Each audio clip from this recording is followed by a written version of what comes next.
alaikum wa rahmatullah, chers abonnés. Avant tout d'abord, vraiment, je vous remercie, j'ai vraiment vu les commentaires et je vous remercie pour cela. Et je vous demande vraiment de vous abonner.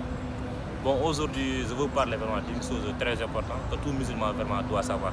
C'est-à-dire le fait de tenir des propos mensongers. On sait que le mensonge, ça fait partie des kabaïs, c'est-à-dire des grands péchés. Allah nous l'interdit vraiment de tenir vraiment des propos mensongers.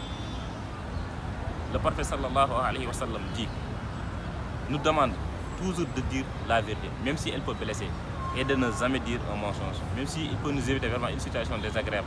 Mais dans nos sociétés, les gens ont tendance à dire que mieux vaut mentir que de dire une vérité qui blesse. Subhanallah, un musulman ne doit pas avoir ces genres de croyances.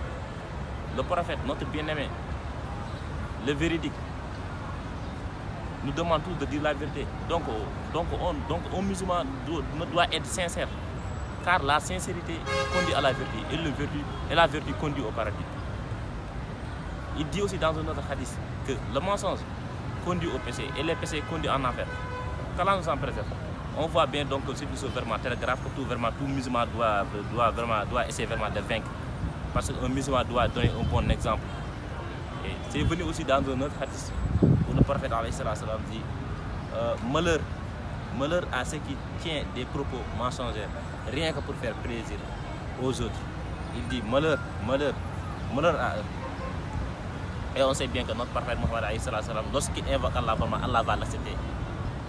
Donc un musulman doit vraiment être quelqu'un de sincère.